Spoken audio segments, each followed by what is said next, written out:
Abra sua Bíblia em João capítulo 4 e vamos ler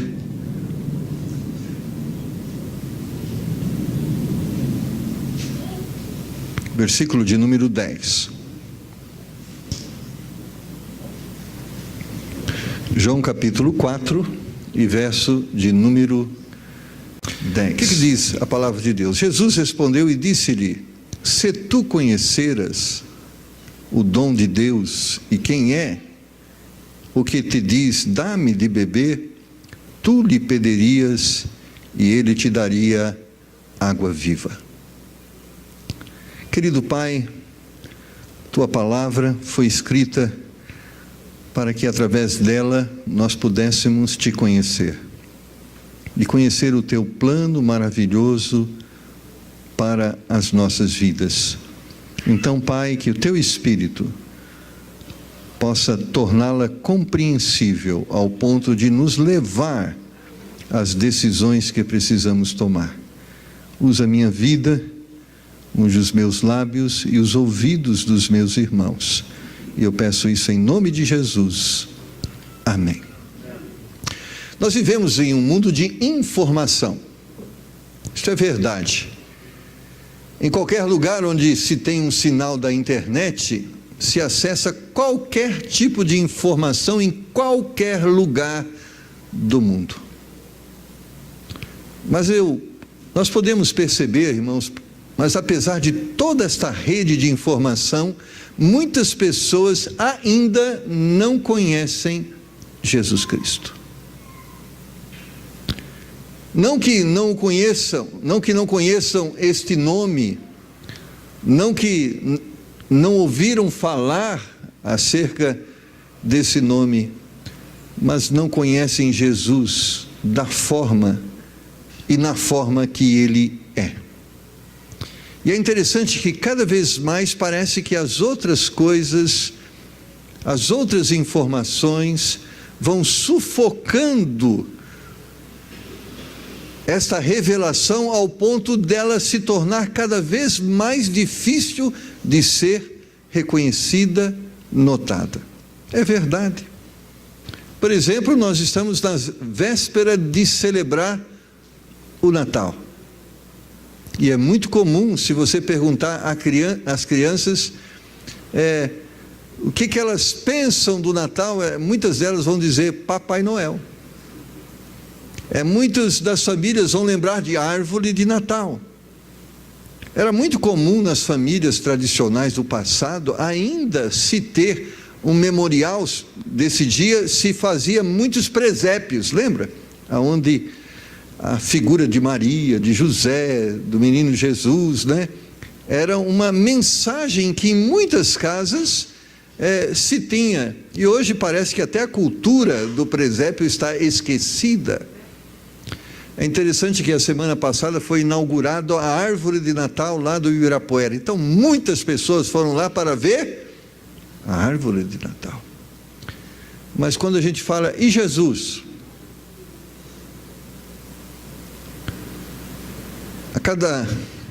Quando nós pensamos nisso, irmãos, eu creio que o conhecimento que o homem tem de Jesus se identifica perfeitamente com o que vemos nessa história de João capítulo 4. A fama de Jesus estava crescendo, pessoas até estavam contando, e a fama de Jesus é que ele batizava mais do que João batizava. Então Jesus estava se tornando uma celebridade. E os samaritanos sabiam disso, e até aos samaritanos chegou esta informação. E Jesus planejou, e não de uma forma coincidente, Jesus planejou passar por Samaria e tornar-se visível e audível também aos samaritanos. Porque essa é a graça da salvação, essa é a graça do nosso Deus, que é uma graça que não discrimina, mas acolhe a todos aqueles que podem, pela fé, entender e reconhecer a obra redentora e o amor que Deus teve e manifestou através de Jesus Cristo. Os samaritanos eram um povo discriminado pelos judeus, porque eles haviam se misturado de uma forma contrária ao ensinamento até de Deus. Mas não importa, Jesus queria alcançá-los, como Jesus quer alcançar a cada um de nós e a todos aqueles que estão à nossa volta e até aos confins da terra. E a Bíblia diz que era-lhe necessário passar por Samaria. Foi, pois, a uma cidade, o verso de número 5, de Samaria, chamada Sicar, junto da herdade que Jacó tinha dado a seu filho José, e estava ali a fonte de Jacó. Jesus, pois, cansado do caminho, assentou-se assim junto da fonte, e era isso quase a hora sexta. Deus veio até nós através de Jesus, e o grande desejo do Senhor, irmãos, é se revelar, é tornar-se visível, tornar-se compreendido. Esse é o desejo, que o homem compreenda realmente quem é Deus, que o homem compreenda realmente quem é Jesus, que o homem compreenda realmente o que ele veio fazer aqui na terra. E nós vemos aqui esse Jesus humanizado. Olha o que o texto diz, ele estava cansado. E essa é uma importante narrativa e um importante detalhe. Por que ele estava cansado? Porque aqui Jesus estava na forma humana. Jesus se humanizou para vir até nós. E talvez muitos tenham conhecido Jesus dessa forma, como Jesus filósofo, porque quantos ensinamentos ele nos trouxe.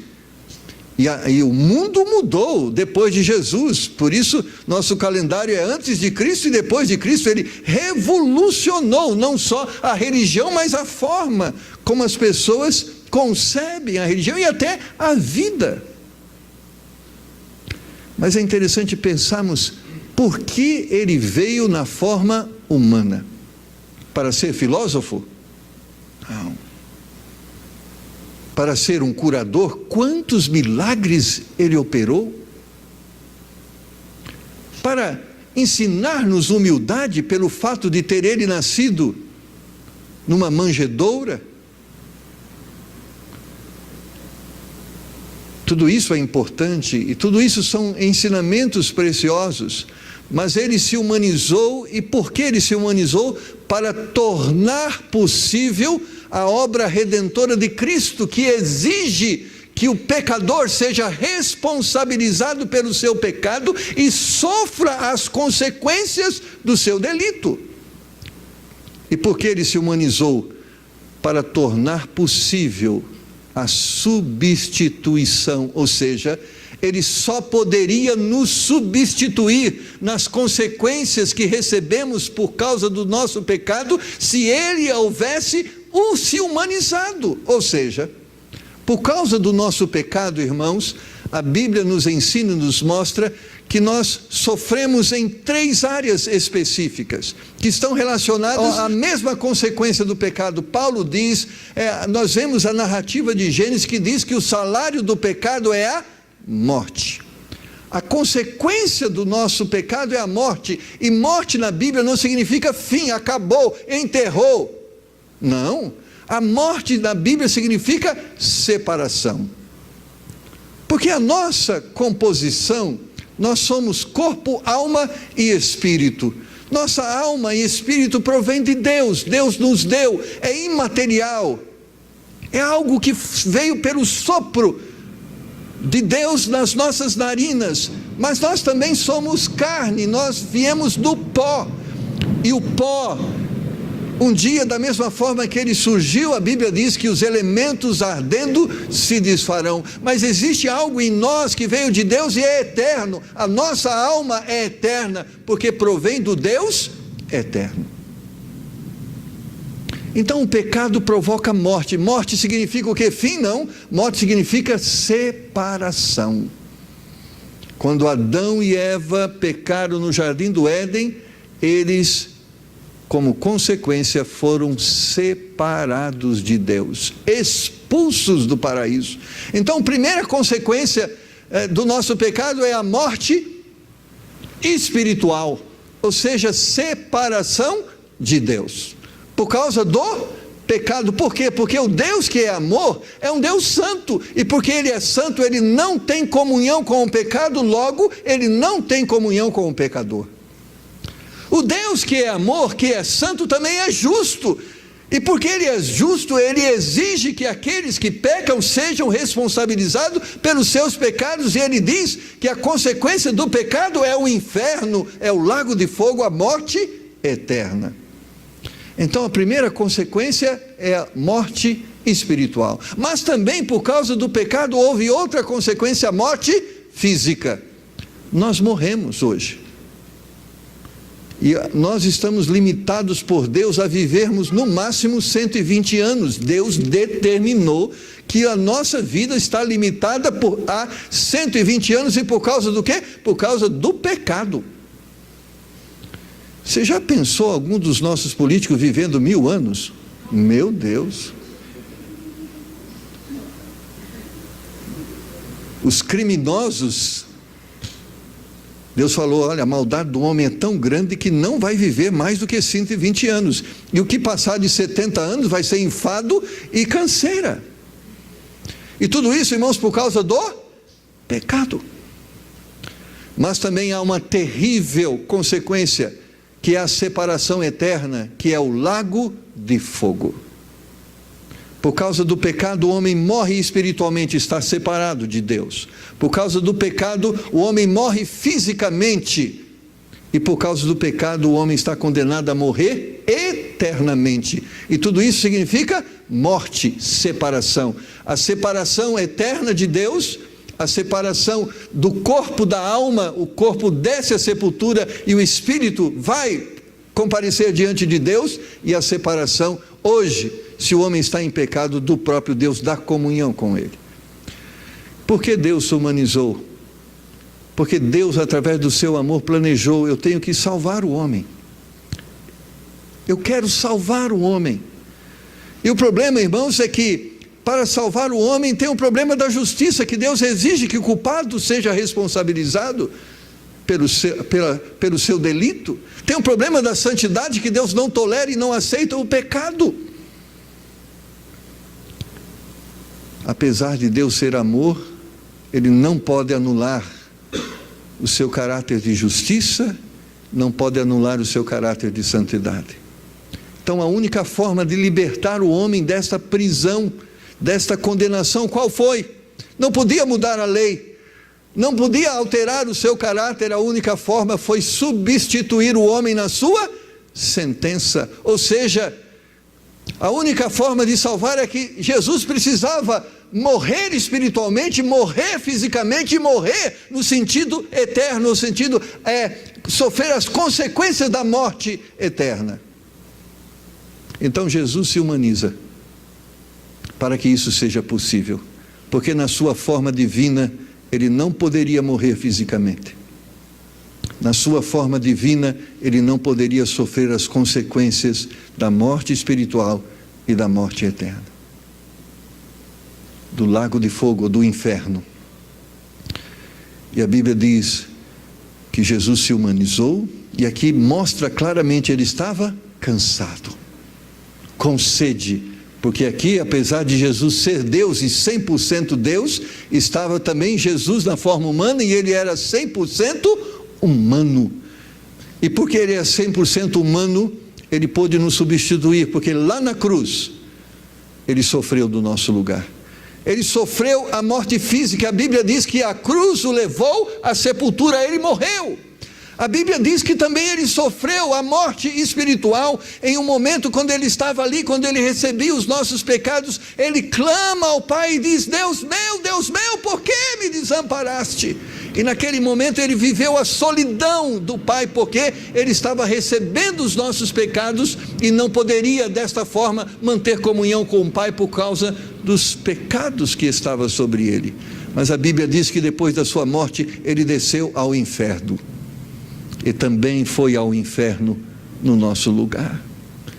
Jesus se humanizou para tornar possível a substituição, substituir-nos na nossa sentença, Então ele morreu fisicamente no nosso lugar, ele teve morte espiritual no nosso lugar, ele desceu ao inferno no nosso lugar. Para o quê? Para que nós pudéssemos, através da sua morte, sermos inocentados da nossa culpa. De que forma é isso? É como que se eu e você estivéssemos lá na prisão e Jesus chegasse lá e dissesse: não foi ele, foi eu, que recaia sobre mim aquilo que deveria recair-se sobre ele, e por isso na cruz recaiu sobre ele o que eu e você deveríamos pagar, para que através da sua morte nós tivéssemos vida, porque só desta forma seria possível a salvação. Jesus se humanizou, e agora ele estava se revelando àquela mulher, dizendo quem ele era: o Jesus homem que veio ao mundo para nos substituir na nossa sentença.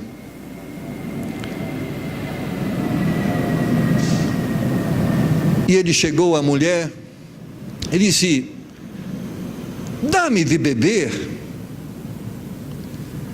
A mulher responde: como sendo tu judeu me pedes de beber a mim, que sou mulher samaritana?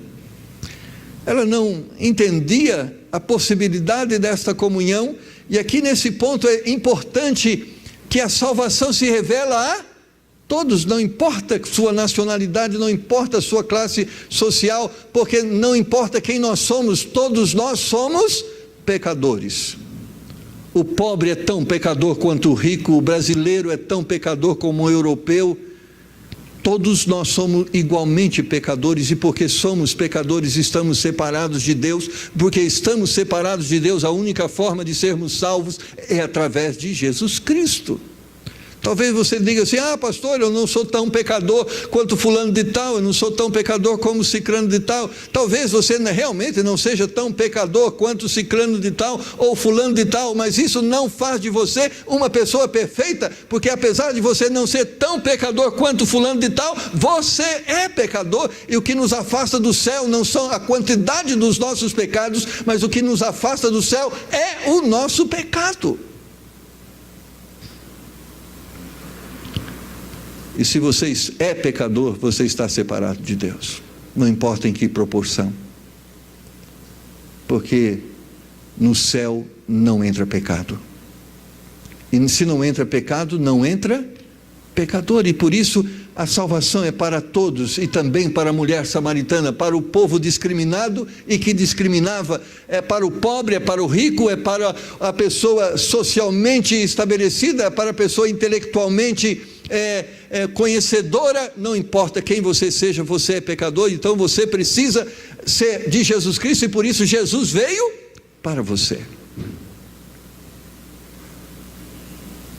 Jesus insiste em se revelar a ela: se você soubesse quem está falando com você, você me pediria água, e eu lhe daria de beber água da vida, água viva. E Jesus se revela àquela mulher, ele disse: eu tenho o poder de te dar uma água que você não tem bebido, eu tenho o poder de matar a sede, a sua sede, de uma forma definitiva. A mulher questiona Jesus: o Senhor tem realmente esse poder? E ela questiona: o Senhor é maior do que o nosso pai Jacó? Por um acaso o Senhor tem uma forma aí secreta de tirar essa água? Porque aparentemente o Senhor não tem capacidade, não tem nenhum instrumento para tirar essa água. Jesus disse: se você beber dessa água, você vai ter sede, mas se você beber da água que eu te der, nunca mais você vai ter sede. A mulher fica indignada, e ela, surpreendida, ela diz: então me dá desta água, porque eu quero beber, porque assim eu não preciso mais buscar água. Jesus estava se revelando, irmãos, e Ele tem se revelando a nós. Existe uma sede no seu coração que o dinheiro não satisfaz, existe uma sede na sua alma que as coisas desse mundo não podem preencher, existe um vazio no seu coração que é do tamanho de Jesus, e não importa o que você coloque nesse vazio, nada vai ser capaz de preencher este vazio, porque esse vazio é do tamanho de Jesus, e só Jesus pode preencher. Jesus se revela àquela mulher, existe uma água. E ela entendeu esse Jesus de uma forma material, como muitos têm entendido esse Jesus dessa forma.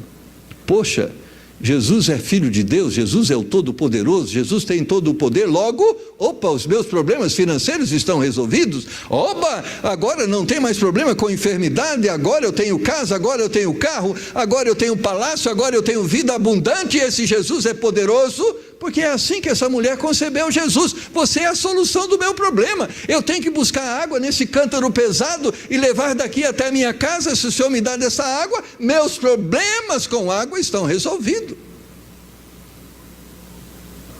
Ela nunca mais teria sede. E muitos irmãos, infelizmente, Deus tem se revelado, e a única coisa que eles têm entendido de Jesus Cristo é que Ele pode resolver os problemas materiais, físicos e emocionais. E eu creio. Quantos milagres Jesus operou?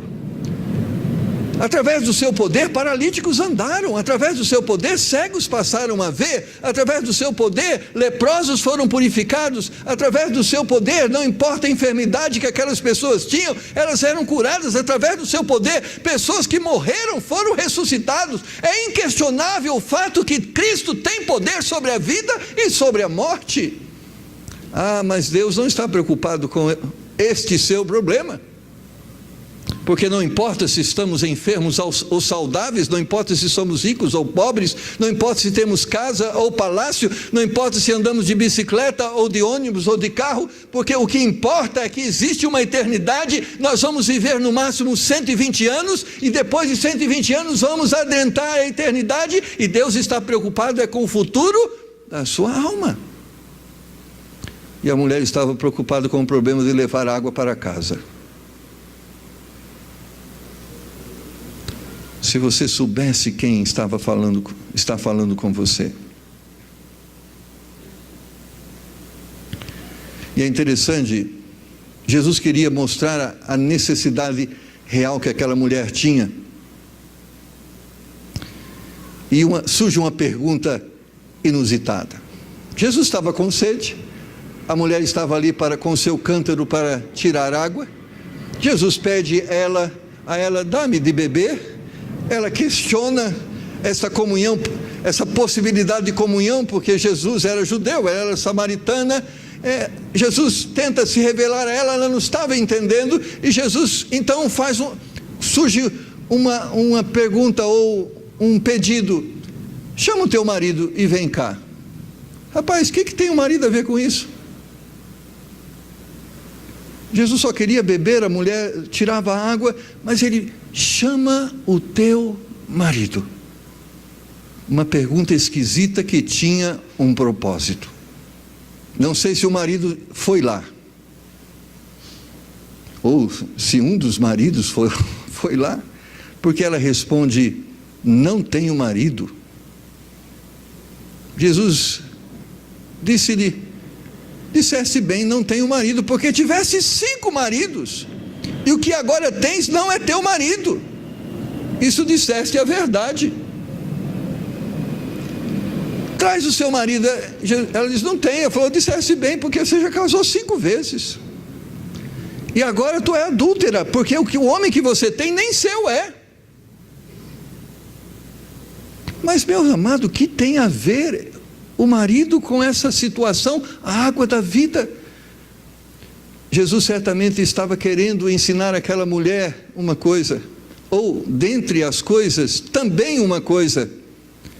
Você tem um problema de relacionamento, e você casou a primeira vez, não deu certo, casou a segunda vez, não deu certo, casou a terceira vez, não deu certo, casou a quarta vez, não deu certo, casou a quinta vez, não deu certo, agora não vou casar mais, vou ter amante. Também não está dando certo. Ele está dizendo: você tem uma necessidade que você não consegue resolver dessa forma. Não é trocando de marido que você vai resolver o seu problema, não é trocando de marido que você vai ser feliz, não é mandando sua mulher embora que você vai ser feliz, não é se afastando dos filhos que você vai ser feliz, porque o seu problema não é marido, o seu problema não é esposa, o seu problema não é falta de dinheiro, o seu problema não é algo que fica distante para ser buscada, o seu problema é espiritual. Você é pecador e precisa ser perdoado do seu pecado. precisa nascer de novo, precisa ser uma nova pessoa, porque o problema não está nas pessoas, o problema está em você. Porque para nós é muito fácil, culpado é o governo, a minha vida, culpado é o governo, sistema econômico, sistema político, culpado é minha esposa, culpado é meu marido, culpado é meus filhos, culpado é meu chefe, culpado é o mercado de trabalho, culpado é o meu pai, culpado é a minha mãe. A Bíblia diz, sabe, de que se queixa o homem? Cada um se queixa do seu próprio pecado. Porque o que nos afasta das bênçãos de Deus, irmãos, não é a política. O que nos afasta das bênçãos de Deus não é o sistema econômico, porque não importa onde nós estejamos, em que momento nós estejamos, porque a viúva de Serepta só tinha um pouquinho de farinha e um pouquinho de azeite, e ela achava que iria morrer, mas ela creu em Deus, e no momento de seca, a Bíblia diz que a farinha não faltou, e a botija também não se esvaziou do óleo,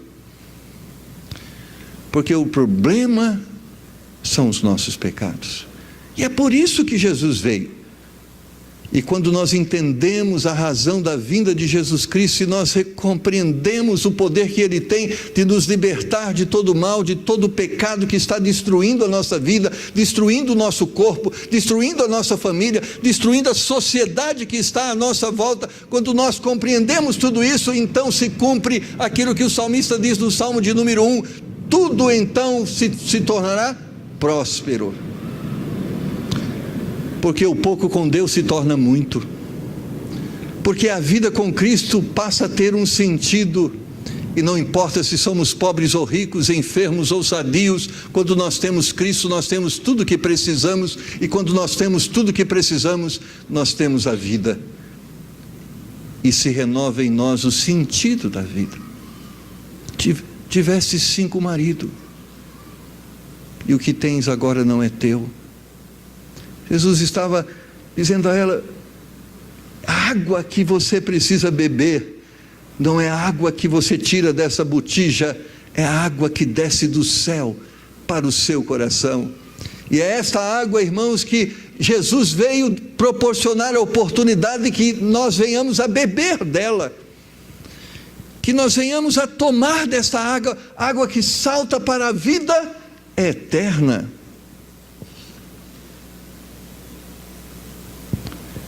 E por isso Jesus, continuando a revelar-se àquela mulher, ela pergunta, é fato, eu creio que haveria de vir o Messias,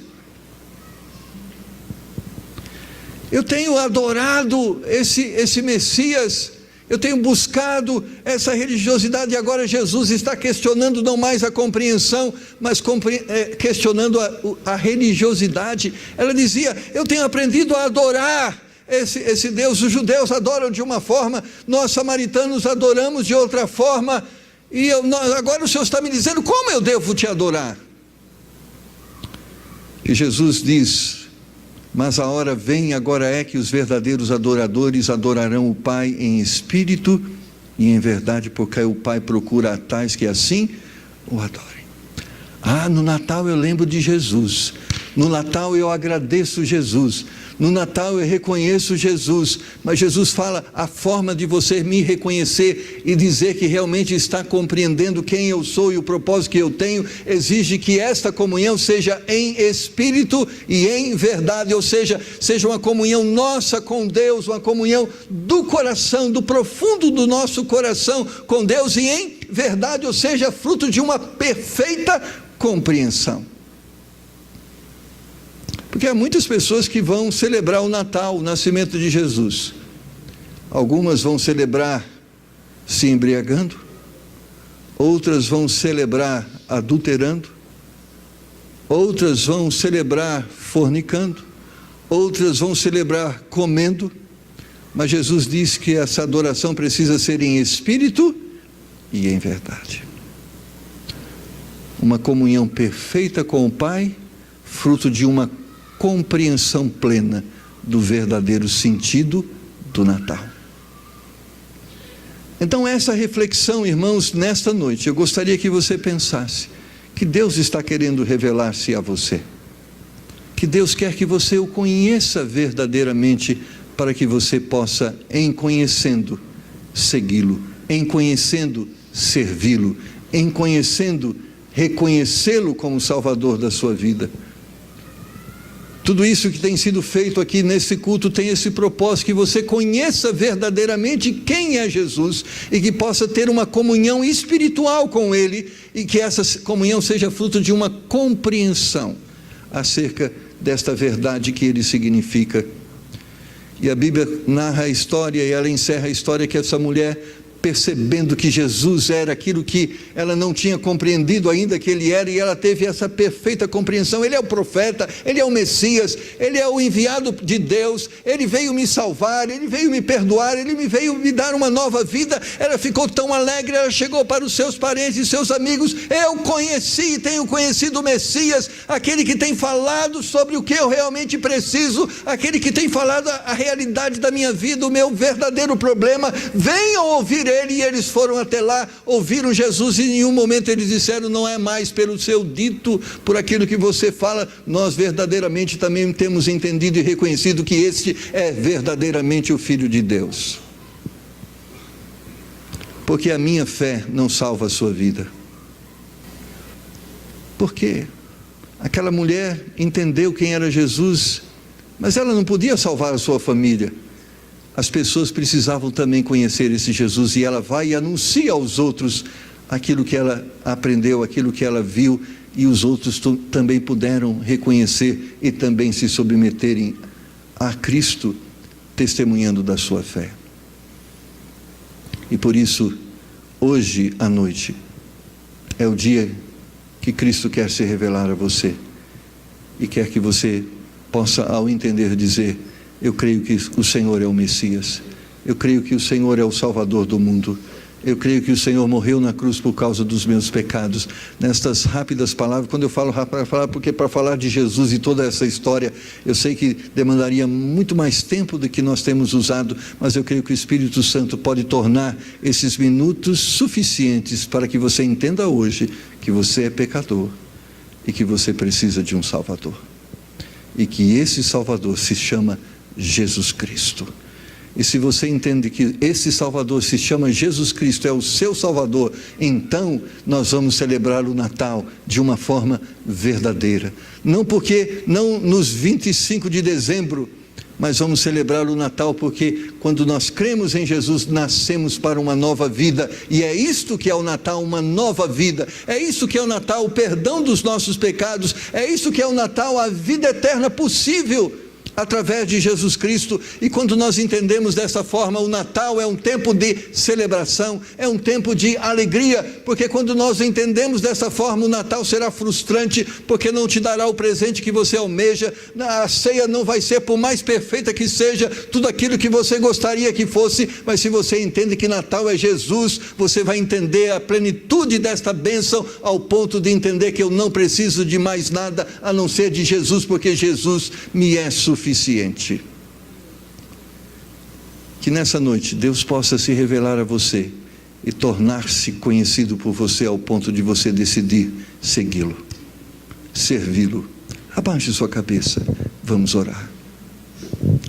Nessa noite, Senhor, nós temos na sua palavra uma narrativa tão importante, o desejo que o Senhor tinha de se revelar aos samaritanos, se revelar como o Cristo, o Messias, o Salvador. Da mesma forma que naquele momento o Senhor também hoje quer se revelar a todos nós como o Filho de Deus, o enviado de Deus para a salvação de todo aquele que crê. Pai, que hoje pessoas possam crer e reconhecer Jesus Cristo, o seu Filho, como Salvador de suas vidas, porque eles precisam, Senhor. E porque precisam, são pecadores, e porque precisam, os seus pecados lhes afastam do Senhor, e porque precisam, só Jesus Cristo pode resolver esse problema.